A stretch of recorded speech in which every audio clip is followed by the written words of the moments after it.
যান্ত্রিক এই জীবনে কিছুটা আনন্দ পেতে আমরা টিভি দেখি, আমরা দেশের খবরগুলোও পাই এই টিভির মাধ্যমে। বাংলাদেশের হাল কি হচ্ছে, কি চলছে, বাংলাদেশের শিল্পীদের সম্পর্কে জানতেও আমাদের কিন্তু দারুণ একটা মাধ্যম টিভি চ্যানেল। আর তাই তো আমাদের এই যাত্রা টিভি। সুপ্রিয় দর্শক, আজকের এই যাত্রা টিভির আয়োজনে আমাদের গুড মর্নিং টরন্টোতে দারুণ একজন সঙ্গীত শিল্পী আমাদের সাথে আছেন। তিনি কিন্তু শুধুমাত্র সঙ্গীত শিল্পী নন, তিনি একজন সিনিয়র নিউজ প্রেজেন্টার এবং একই সাথে উপস্থাপিকা। সুপ্রিয় দর্শক, আপনাদেরকে পরিচয় করিয়ে দিতে চাই, আমার সাথে এই আয়োজনে আছেন দারুণ একজন সঙ্গীত শিল্পী, উপস্থাপিকা এবং নিউজ প্রেজেন্টার ভাবনা আহমেদ। ভাবনা, আমন্ত্রণ জানাচ্ছি আমাদের যাত্রা টিভিতে গুড মর্নিং টরন্টোতে। কেমন আছো? খুবই ভালো আছি, এবং স্পেশালি টরন্টোতে এসে সবার সাথে কথা বলতে পেরে, দেখা করতে পেরে অনেক বেশি ভালো লাগা কাজ করছে। তুমি আমাদের এই বাঙালি কমিউনিটির ইনভিটেশনে এসেছো এবং সেখানে তাদের সাথে কাজ করে তোমার কেমন লেগেছে? চমৎকার লেগেছে, প্রত্যেকে এত ভালো, এবং সব দিক দিয়ে যদি বলি একটু ফিল হচ্ছে না আসলে যে দেশের বাইরে আছে, কারণ সকলে এত ভালো এবং দেশের লোক, দেশীয় লোক সবার সাথে চমৎকার লাগছে। মানে আমার মনে হচ্ছে যে আমি যদি এখানে আরোটা কিছুটা দিন থেকে যেতে পারতাম, মনে হয় আরো বেশি ভালো লাগতো। সত্যি তাই, আমরা সবসময় চেষ্টা করি আমাদের বাঙালি কমিউনিটি, বাংলাদেশ থেকে যখন কোনো মানুষ আসে এবং বাংলাদেশ থেকে যখন কোনো শিল্পী আসে, তারা যেন মনে দুঃখ নিয়ে না যায়, তারা যেন ভালোবাসা নিয়ে এখান থেকে ফেরে। এবার আসি বাংলাদেশে, দারুণ একটা ক্যারিয়ার তোমার। তুমি একাধারায় নিউজ প্রেজেন্টার, সঙ্গীত শিল্পী, আবার প্রোগ্রাম হোস্ট করছো। কোন প্রফেশনটাকে সব থেকে বেশি ভালো লাগে? প্রত্যেকটা প্রফেশনই আমার কাছে একটা স্বপ্নের প্রফেশন।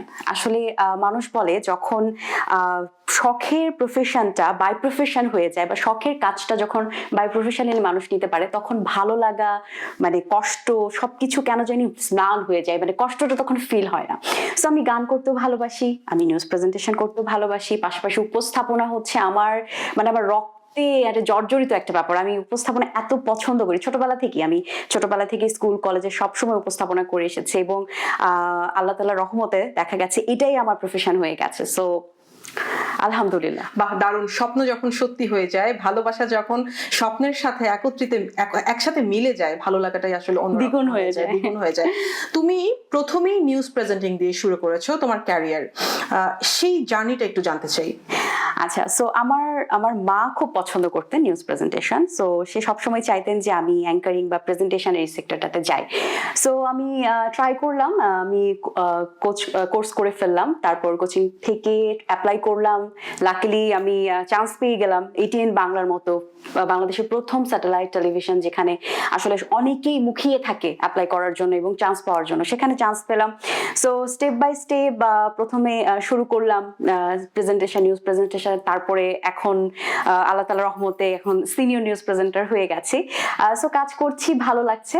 এই তো, তারপর জার্নিটা গানের, সেটাও হয়তোবা বলবো আপনাকে, সেই বিষয়ে কথা আসবো। কিন্তু প্রথমে আমি জানতে চাই যে সুন্দর একটা জার্নি, নিউজ প্রেজেন্টেশনের যে একটা বিষয়, খুব অল্প সময়ে তোমার পরিচিতি কিন্তু ভালো এসেছে এবং তুমি ভালোভাবে সাড়া পাচ্ছ, সবাই তোমার নিউজ দেখতে পছন্দ করছে। বাংলাদেশে একজন নিউজ প্রেজেন্টারের আসলে কাজ করার পরিবেশ এবং অবস্থানটা কেমন? আমার কাছে মনে হয় যদি সে ক্যাপাবল হয়, যদি তার মধ্যে ক্যাপাবিলিটি থাকে এবং তার মধ্যে কাজ করার যে একটা ইচ্ছে, যেটা আমরা অনেক সময় কেউ শখে করেন, কেউ বা প্রয়োজনের তাগিদে করেন, কারো হয়তো বা করতে হবে দেখে যেটা করেন, বাট যদি আসলে মনে প্রাণে সে এটাকে ভালোবাসে, তার জবটাকে, specially news presentation, because news এমন একটা জিনিস যেটা ইন্টারন্যাশনালি তো মানুষ দেখছেই, পাশাপাশি কিন্তু এটা সর্বস্তরের মানুষ দেখে। আমি যদি দেখি একটা রিক্সাওয়ালা থেকে শুরু করে একটা বড় লেভেলের যারা বড় হাই পজিশনে আছেন, তারাও কিন্তু দেখছেন। সো বেসিক্যালি এটা সর্বস্তরের মানুষের জন্য। তো যারা এই সেক্টরে আসেন, অবশ্যই তাদের কিছু ব্যাপার মাথায় নিয়ে কাজ করা উচিত এবং অবশ্যই ক্যাপাবিলিটিটা থাকতে হবে, কারণ আমরা নিউজ সবসময় লাইভ করি। সো লাইভে ওখানে কাট করার কোনো অপশন নাই। অনেকে চিন্তা করেন হয়তো মামা দাদু চাচা চাচি দিয়ে হয়তো বা ঢুকে যাবেন, কিন্তু আসলে লাইভের যে ব্যাপারটা, সেটা আসলে আপনিও কাজ করেন, আপনিও জানেন। সো লাইভে ওটা কখনো হয় না, কোনো মামা দাদু দিয়ে হয় না। সো যার ক্যাপাবিলিটি আছে সে ভালো করবে এবং সে শাইন করবে এবং সে এগিয়ে যাবে এবং অবশ্যই সে ভালো কিছু করতে পারবে। আসলে অনেক দর্শকের অনেক ধরনের ভুল ধারণা থাকে যে লিংক আপ থাকলে হয়তো বা কাজ পাওয়ার সুযোগ পায়। এটা হ্যাঁ, লিঙ্ক আপ পুরো থাকলে একটা হয়তো wrong বা concept। কাজের সুযোগ হয়, কিন্তু কাজের মাঝে টিকে থাকা আসলে সম্ভব হয় না। এর জন্য পরিশ্রম, যোগ্যতা সবকিছুর সংমিশ্রণ একান্ত প্রয়োজনীয়। আচ্ছা, এবারে আসি, পরবর্তীতে তুমি কিন্তু সিঙ্গার হিসেবে নিজেকে পরিচয় করে দিয়েছো। আমি জানি তুমি ছোটবেলা থেকে গান করতে, তুমি নাচ করতে, তুমি তোমার স্কুল কলেজে তোমার নাচের পারফরমেন্স আমি দেখেছি, আমি ইউটিউবে দেখেছি। এই যে গান নাচ করতে এবং পরবর্তীতে গানের জগতে যে আসা, এই ছোট্ট একটা জার্নি, এই গল্পটা একটু শুনবো। আচ্ছা, এটা আমার লাইফে বলা যেতে পারে একটু কাকতালীয়। মানে আমি কখনো এক্সপেক্ট করি নাই যে আমি গানে আসবো, বিকজ আমার ছোটবেলায় একটু আমি কয়েকটা মাস আমি গান শিখেছিলাম, কিন্তু আমি নাচটাকে বাই প্রফেশনে শিখেছি। আসলে আমি একদম উচ্চাঙ্গ সঙ্গীত, আমি উচ্চাঙ্গ নৃত্য করতাম, সেখান থেকে আমার শেখা। কিন্তু গানটা যে আমার মানে জীবনে এভাবে আসবে, এটা একটা অলৌকিক ঘটনা আমার জীবনে। আমি একটা অফার পেয়েছি, অবশ্যই সেটা আমার এটিএন বাংলা আমাকে তৈরি করেছে। এটিএন বাংলা আমাকে আমার যদি সুযোগ ভুল দিয়েছে। না হয়ে থাকে, তখন এটিএন বাংলাতে ভয়েস, নতুন ভয়েস চাচ্ছিল এবং একই সাথে সেখানে প্রায় 1 থেকে 150 লোক অডিশন দিয়েছিল, আমার যদি ভুল না হয়ে থাকে। হ্যাঁ, তো সেখান থেকেই আমার সুযোগটা হয় এবং লাকিলি আমি চান্স পেয়ে যাই। এবং আমার গুরু মান্নান মোহাম্মদ এবং রাজেশ ঘোষ, তারা আমাকে পরবর্তীতে শেখান, গাইড করেছেন এবং গান শিখিয়েছেন। তারপরে জার্নিটা আরো বেশি সুন্দর ছিল। আসলে যদি আমি দেখি, আমি যে প্রফেশনে আছি, নিউজ প্রেজেন্টেশন এবং গান, দুটো কিন্তু দুই প্রফেশন, কখনোই এক না। কারণ ওখানে আমার এক্সপ্রেশন লাগে না, আর গানে আমার প্রচুর এক্সপ্রেশন লাগে। গান দিতে হয়, শুট করতে হয়। আপনি তো খুব ভালো করেই জানেন, কারণ আপনিও গানের শিল্পী। সো সেই জায়গা থেকে ওই জার্নিটা আমার কাছে খুবই সুন্দর একটা জার্নি। আমি নিজেকে খুব লাকি ফিল করি যে জার্নিটা আমি উপভোগ করতে পেরেছি এবং এখনো করছি। এবং সবচেয়ে ভালো লাগার যে ব্যাপার, সেটা হচ্ছে এই যে আমি দেশের বাইরে এসেছি, টরন্টোতে যারা আছেন প্রত্যেকে এত মানে অতিথি আপ্যায়ন করছেন, এবং তারা যখন শুনছেন গান করছি, তাদের যে একটা ভালো লাগা, তাদের যে একটা গানের জন্য পছন্দ করেন গানটা। এবং এই যে মানুষের সাথে কানেকশনটা যেটা তৈরি হচ্ছে, গান কিন্তু একটা আলাদা কানেক্টিভিটি তৈরি করে, যেটা আমার কাছে খুবই চমৎকার লাগছে। ট্রু। এবারে আসি, এই যে সুন্দর একটা জার্নির মধ্যে অবশ্যই পছন্দের গান আছে, নিজের গান আছে, বা অনেক শিল্পীদের গান শোনা হয়। সেখান থেকে পছন্দের গানের দুটো লাইনকে আমরা এখন একটু শুনবো। অবশ্যই। সো আমার মৌলিক গান রয়েছে আমার এই গানের জগতে আসার সুবাদে, যেটা একটা শিল্পীর জন্য কিন্তু মৌলিক গানটা একটা আইডেন্টিটি। এবং লাকিলি অনেক আমি শিল্পী দেখি যাদের আসলে নিজের আইডেন্টিটিটা কিন্তু হয়তোবা তার গান করছেন, কাভার সং করছেন, কিন্তু আইডেন্টিটিটা তৈরি করছেন না। কিন্তু আমার গানের জগতে আমার সেই আইডেন্টিটিটা তৈরি হয়েছে। মানুষ আমার মৌলিক গান দিয়ে আমাকে চিনতে পারে, এবং হয়তোবা আমি অনেক বেশি ফেমাসিটি জায়গায় যেতে পারিনি, কিন্তু আমার যে মৌলিক গানের সংখ্যা এবং আমার কাছে আমার খুব ভালো লাগে, এবং প্রত্যেকটা গানই আমার সন্তানের মতো। সেখান থেকেই আমার যিনি গুরু মান্নান মোহাম্মদ, তার একটি গান আমি করছি, যেটি আমার প্রথম অ্যালবামের গান। শুনবো। সো জি। মনের ভেতরে মন করে শুধু জ্বালাতন, ভালো লাগে না। বন্ধু আর সুজন করে শুধু জ্বালাতন, ভালো লাগে না। কখন এসে আসবে মন সুখে ভাসবে, দেরি আর সহে না। মনের ভেতরে মন করে শুধু জ্বালাতন, ভালো লাগে না।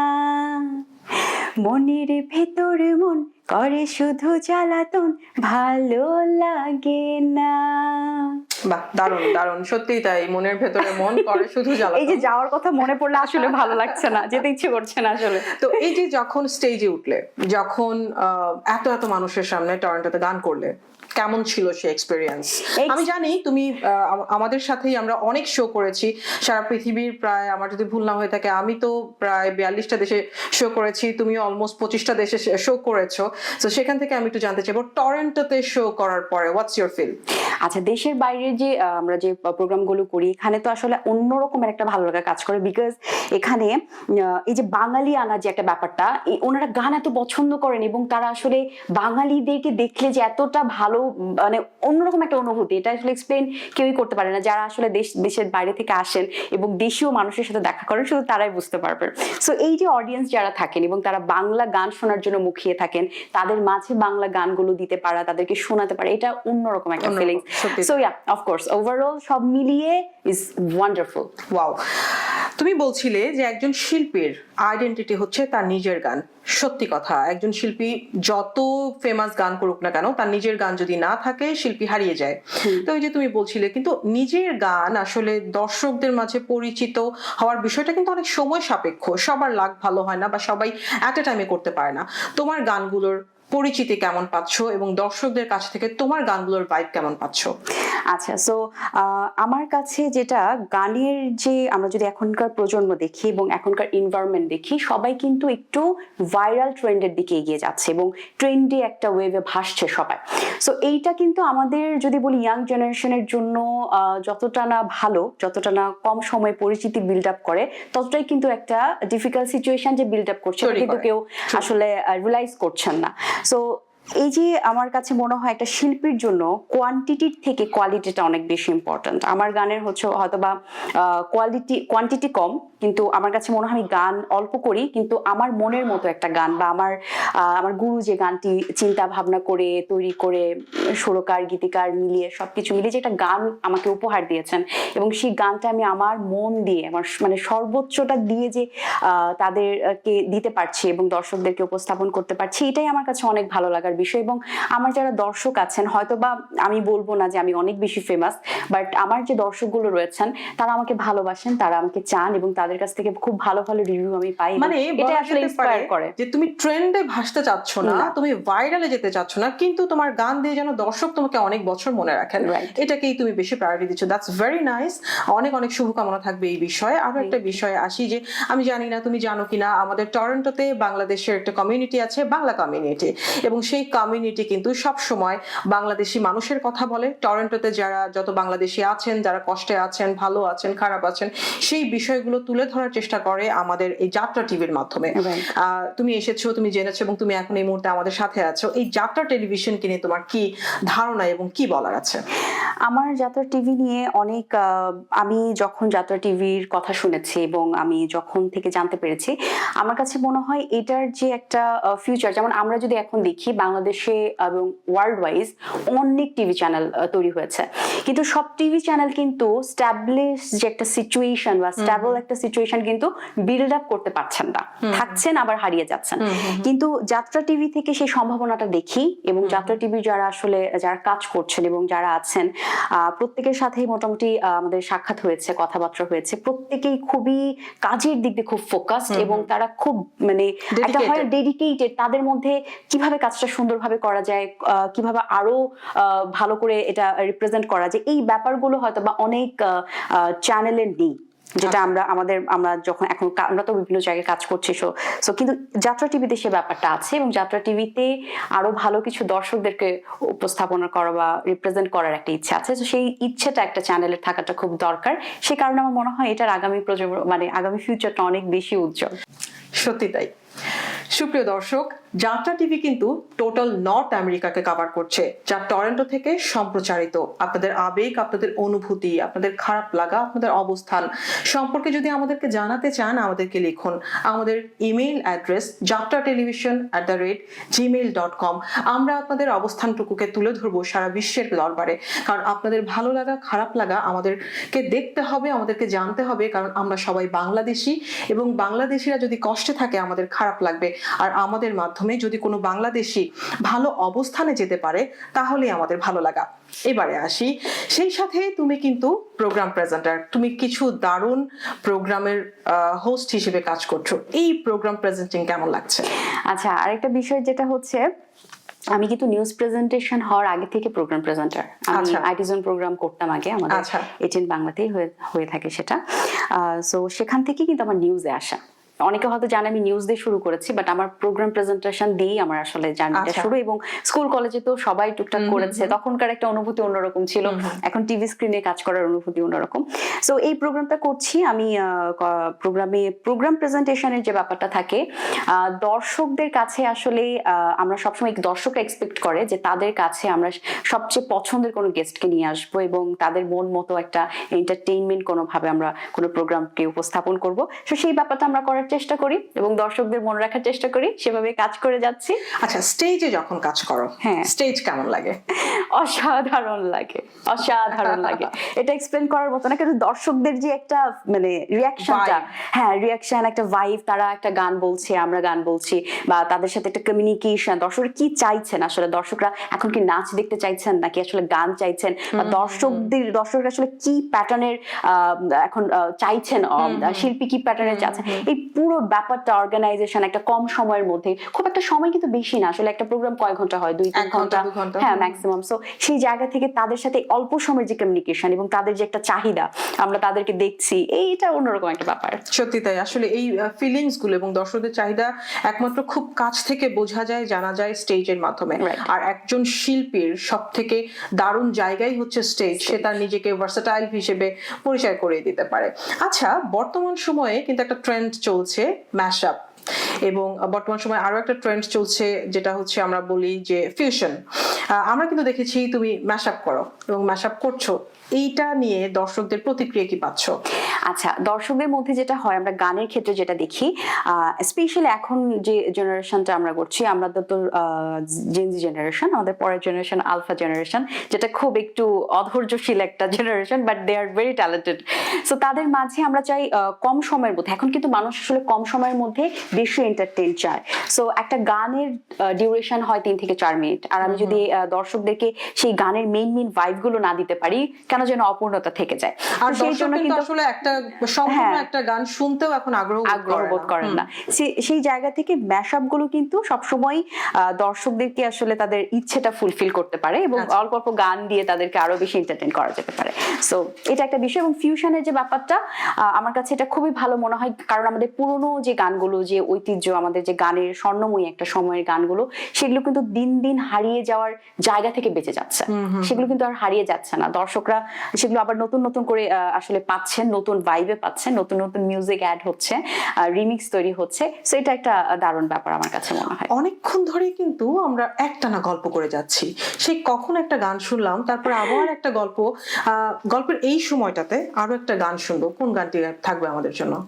এবারে যে গানটি গাইতে যাচ্ছি, যে আমি আরেকটা জিনিস একটু জানিয়ে দিতে চাই, অভিষেক হয়েছে আমার নতুন এই ঈদে, আসলে যে ঈদটা গেল, সেই ঈদে আমি আমার লেখা একটি গান লিখেছি। অনেকদিন থেকেই কেন জানি আসলে মানুষের মাঝে মাঝে এত আবেগ কাজ করে, হয়তো আমি শিল্পী হয়ে গেছি, আমি শিল্পী মানুষ, আমারও মাঝে মাঝে আবেগ কাজ করে। সেই আবেগের জায়গা থেকে দুটো লাইন লিখেছি এবং সেখানে সুর দিয়েছেন আমাদের গুরু রাজেশ ঘোষ, এবং সেই গানটি আমার কাছে, আমার মনে হয় আমার লাইফ টাইম রয়ে যাবে। সো সেই গানটি আমি করছি।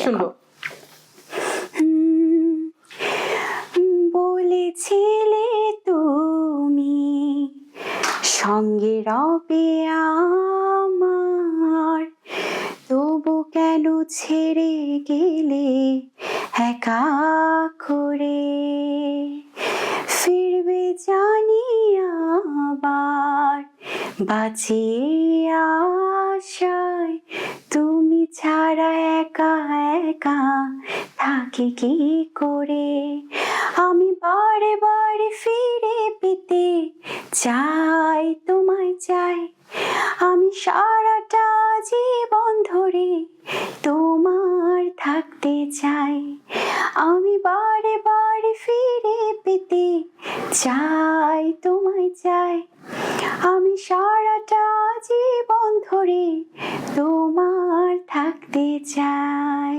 বাহ, দারুণ একটা আবেগের গান শুনলাম আমরা। তো গল্প গানে কিন্তু আমাদের সময় শেষ, আসলে আরো অনেকটা গল্প করতে পারলে খুব ভালো হতো, কিন্তু সময়টা শেষ, যেতে হবে। তো যাবার আগে আমাদের যাত্রা টিভি এবং আমাদের বাংলা কমিউনিটিতে যারা আছেন তাদেরকে কি বলে যাবেন? আচ্ছা, আমার বাংলা কমিউনিটি যারা আছেন কানাডা টরন্টোতে, প্রত্যেককে অসংখ্য ধন্যবাদ, কারণ আমাদের ঐতিহ্য, যেটা বাঙালি আনার যে ঐতিহ্য, সেটা কিন্তু আমরা সবসময় বাংলাদেশে থেকেও হয়তো বা কখনো কখনো না কখনো মিস করে ফেলি। কিন্তু আমাদের যে ঐতিহ্য, যে কালচারটা, এটা কিন্তু আমাদের সারা জীবন, আমাদের নেক্সট প্রজন্ম, তারপরের প্রজন্ম, তাদের মাঝে রিপ্রেজেন্ট করার একটা ব্যাপার থাকে। সো এই যে দেশের বাইরে যারা আছেন তারা কিন্তু প্রতিনিয়ত সেটা চেষ্টা করছেন এবং তারা সুন্দরভাবে রিপ্রেজেন্ট করছেন। এই যে কমিউনিটিতে একটা প্রোগ্রাম কিন্তু করাটা অতটা সহজ বিষয় না। সো বাংলা কমিউনিটি যারা আছেন কানাডার টরন্টোতে, প্রত্যেককে জানাই অসংখ্য ধন্যবাদ, কারণ আপনারা অনেক ভালো কাজ করছেন এখানে। আমরা হয়তোবা বাংলাদেশে বসে অনেক সময় আমাদের কালচারের জায়গা থেকে একটু হয়তো আলসামি করি, কিন্তু আপনারা দেশের বাইরে থেকেও এত ভালো কাজ করছেন, এত সুন্দরভাবে রিপ্রেজেন্ট করছেন। এবং একটা প্রোগ্রাম অর্গানাইজ করা কিন্তু আসলে মুখের কথা না, অনেক ব্যাপার থাকে এখানে। এবং দেশের বাইরে থেকে, আমাদের বাংলাদেশ থেকে যাদেরকে আপনারা নিয়ে আসছেন, সুন্দরভাবে সবকিছু গুছিয়ে ওয়েল ম্যানেজমেন্ট, প্রত্যেকটা ব্যাপারই আমার কাছে দারুণ লেগেছে। এবং আবারও আপনাদেরকে অসংখ্য অনেক শুভকামনা জানাই এবং এই ধরনের প্রোগ্রাম আগামীতে আরো চাই, এটাই বলবো। অনেক অনেক ধন্যবাদ ভাবনা, এত সুন্দর কিছু সময় আমাদেরকে দেওয়ার জন্য। আবার আসবে, আবার দেখা হবে ইনশাল্লাহ। অবশ্যই, ইনশাআল্লাহ। ধন্যবাদ। দর্শক, আপনাদেরকে ভালো কিছু সময় উপহার দেওয়াটাই ছিল আমাদের মূল লক্ষ্য। জানি না কতটুকু পেরেছি, তবে আপনাদের ভালো লাগাই আমাদের সার্থকতা। সুপ্রিয় দর্শক, দারুণ একটা সময় কাটলো ভাবনা আহমেদের সাথে আমাদের এই যাত্রা টিভিতে গুড মর্নিং টরন্টোতে। আগামীতে আবারও আসবো দারুণ সব শিল্পীদেরকে নিয়ে। আর সেই পর্যন্ত সবাই ভালো থাকুন, সুস্থ থাকুন। আমি সামিয়া জাহান এখানে বিদায় নিচ্ছি। আল্লাহ হাফেজ।